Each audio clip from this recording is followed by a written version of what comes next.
Welcome fellow gamers to Greg's Game Room. I hope this video finds you happy and healthy today. Now I understand that there is now a desktop application for Project Eris for the Sony PlayStation, and I'm really excited to get started and try it out. So let's get started.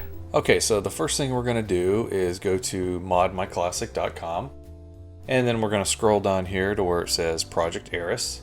We're going to click on that, and then we're going to scroll down to the bottom to where it says where to download. Now if you've never installed Project Eris before, you're going to want to click on this first one here, this Project Eris full download package.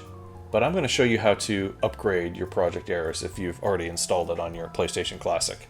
Now I think I have version 0.9.5 right here. So I'm going to download these two files here, the PE Upgrade Download and the PE Desktop app. So I'm going to download both of those. Now because this is an upgrade, the first thing I'm going to do is open this update file here. And then I'm going to open up my flash drive that's got all my Project Eris stuff on it that hooks into the PlayStation Classic. And then what I'm going to do is copy everything that's in the zip file that I just opened. And I'm going to put that onto my flash drive. And it looks like it's going to take 8 minutes, but I don't think it'll take that long actually. And then at some point it's going to prompt you to replace the files in the destination. Just go ahead and do that, it's fine. It's not going to overwrite any of your ROMs or your settings or anything like that. And once it's done, we're just going to close out these windows. And I'm just going to move this update file off the screen. So I'm going to go ahead and open up the zip file here, and then I'm going to select all of the files in that zip folder, and I'm going to right click copy, and this comes up, so don't worry about that, just hit OK, and then copy. Alright, now I'm going to create a folder, and I'm just going to do it on my desktop just to make it easy, called Project Eris. Double click on that, and we're going to right click and paste all the files in there. And next we're going to double click on this Project Eris UI executable, and then Windows is going to prompt you how it's protecting your PC and all that good stuff. Click more info and click run anyway. And then here we go, this is the Project Eris desktop app. Now this is where it tells you if you have installed it from scratch, here's some videos on how to do it, and then if you've already got it installed from your USB previously, then here's some video tutorials on that as well. Alright, now because I've already got my USB flash drive plugged into my computer, I'm going to go up here and click change drive. And my flash drive is on the L drive here, so we'll change it to L drive. Now it says, detected that some game.inis are missing. Can I read the database to auto-generate them? Sure, no problem. And it looks like it's found the games that I've already put on there. Cool. I remember this when I was playing with Donald Duck Going Quackers. So these are some of the games that I had already put on here. That's interesting. Alright, so the first thing I notice on here is that it seems like I've got a couple of errors here. First of all, with Area 51. Honestly, I really don't know what to do about those right now, so I'm just going to take them off. Remove. I'm going to remove all that. This is complaining about this too. I'm just going to remove that too. And same thing with asteroids. I'll just take all this out. Anytime there's an error, I'm just going to remove it. And then here's one for Hot Shots Golf. I don't know why it's complaining about that, because that was working fine earlier. I'll just remove it, I guess. Alright, next I'm going to click this refresh game list here. And it says detected some INI games are missing, yada yada. I'm just going to say yes to that. And it looks like it recreated Area 51 and asteroids even though I deleted those. So I'm going to click this little minus here. Maybe that'll get rid of it. Alright, all these look good now. I don't see any asterisks, so I guess I'll click generate database and cross my fingers. Oh, here we go. Generate. Database is regenerated. Now you can properly unplug your USB drive, plug it into your PlayStation Classic. Okay. Hopefully it's happy now, but I want to add a new game, so let's click the plus button here. And then I don't really want to manually type in all these games, so I'm just going to close that. And I'm going to add a file under this one here, under 25, and hopefully I can do Hydro Thunder, so that's what I was trying to run earlier. So I'll add those two files to this folder.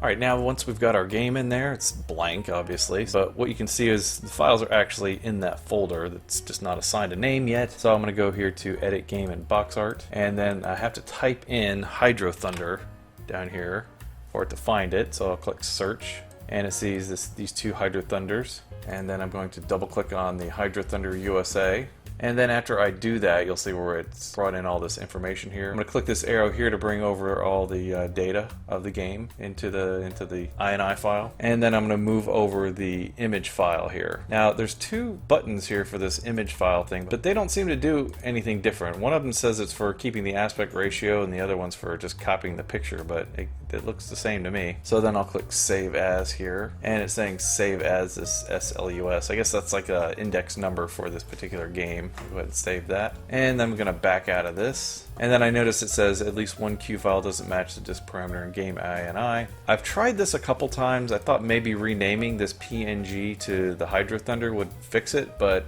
I don't know. What I'm going to do is rename the image file, the PNG file, to match these Hydro Thunder -U files. And then I'm going to go edit this game INI file and call that Hydro Thunder -U as well. So first let's do that. We'll rename the SLUS file. And then now I'm going to edit this game INI file. So if I right click on it and say Explore Directory, I can go to the games directory here. And then here's the game INI file. And I noticed in here the disks, it still thinks it's the SLUS 847. So I'm going to rename that to match what I have here. And then save that. And go back, and then we'll see if it's good now. Oh, it worked. I had to click the refresh game button over here to get that to work. So it looks like it likes it now. That's cool. And then now I guess I'll click this generate database button. And we'll say generate. Database regenerated. Now you can properly unplug your USB drive and plug it into your PS Classic. So let's give that a shot. Let's see if it works. Oh, it looks like Project Eris is taking over. Alright, so this looks like it did when I originally started it, so I'm going to click on the toggle auto boot by pressing the triangle button. Auto boot information has been set. And here we are, here's my games. All the games that I still had on here. Now we have to see if Hydro Thunder made it. And there it is, Hydro Thunder. Okay, well that means that the menu worked and my adding the game in there worked, so let's try it. Hydro Thunder! Oh man, I love Hydro Thunder. I used to play it on the Dreamcast all the time. Lost Island! 3, 2, Great, this looks a little chunky. go, go, go!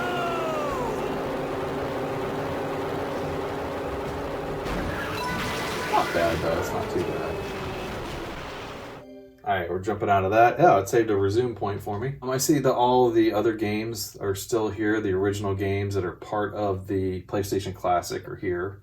Mr. Driller, Oddworld, Ridge Racer, a bunch of games I don't have any interest in. Some of these are games that I had added from before, so it looks like the upgrade worked perfectly. Now I want to see if I can add some of those other games back in, because I really want my Hot Shots Golf back. Alright, so one of the things I noticed when I was removing those files earlier is that the numbers weren't in order. So I discovered if I click this little A to Z sort games button up here, it'll automatically sort all the games and put them alphabetically and then numerically as well. So now I'm going to go ahead and add my Hot Shots Golf game back in here. Click the plus button, and I'm going to try to search for the game before I actually put it in there. There's Hot Shots Golf 2. And we'll go ahead and add the information in. Okay, then after we've added all this information in here, we've got to make sure that we save it, otherwise we'll be coming back to the screen again. So save as game INI, and you'll see it's in folder 22. And then we're going to do the same thing with the image. We'll hit save as. And I notice I've got this strange name again. We'll save that, and we'll click back. And then we have to add the files. So we'll click those 3 files, hit open. And there we go. And of course it's going to say that the image file doesn't match the parameter in the game INI. So let's edit that file. So it's looking for that as the name, but I'm going to change it. I'm going to do 2 things. I'm going to change the PNG file name to match, and then I'm going to edit the game INI to match as well. Save that, and we'll click refresh game, and hopefully it'll just work. There we go, looks good. So yeah, you can rename your files whatever you want, just so long as the game INI file matches the names that you have over here.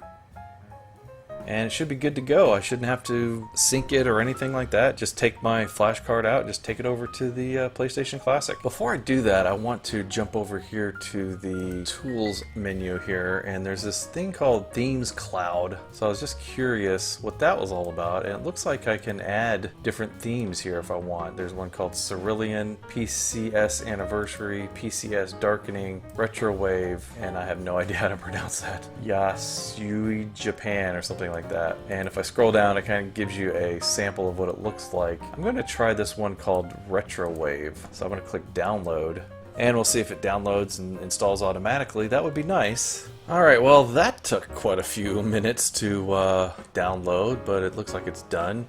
And it just kind of went away when it was done, so I guess I'll hit back. And let's take it back to the TV, and we'll see if the theme and Hot Shots Golf is in there now. Oh, it looks like it's installing mod PSC theme Retro Wave, so I guess it's going to do it automatically for me. That's pretty nice. Okay, and after a minute, I'm back in the game, but it doesn't look like... Oh man, it's all messed up now. I don't see any of my box art or nothing. Yikes. Yeah, I don't see Hot Shots Golf on here either. Boy, that was good. That screwed everything up, huh? Alright, so I'm not sure what I did or what to do here. So, I'm just going to click the Generate Database button here, and then we'll see if that fixes it. Alright, let's take it back and see if it worked. Okay, so that looks a lot better. Let's see if my games are in here. I think it added some of the games back in that were messed up before, so that's cool. Oh, there's Hot Shots. Bam! And the game still works. Alright, some of my other games are still here, so okay, that worked pretty good. Although I'm not seeing that theme that I added in here, so I'm a little surprised by that. But hey, looks like it's working anyways. I'm able to add more games to it. Okay, well there you have it. There's my experience in updating my PlayStation Classic to have Project Eris and the desktop app. It's pretty nice, but I think it needs a little help in the user functionality mode. It would be nice if they automated a few things rather than having to manually, type in the name of a game and all that stuff. But I'm sure that kind of thing will happen sometime down the road in the future. All right, well, if you enjoyed this episode, if you got something out of it, please remember to hit the like, share, and subscribe buttons down below. Thank you for watching. I hope you stay safe, take care, and we'll see you again next time. Bye-bye.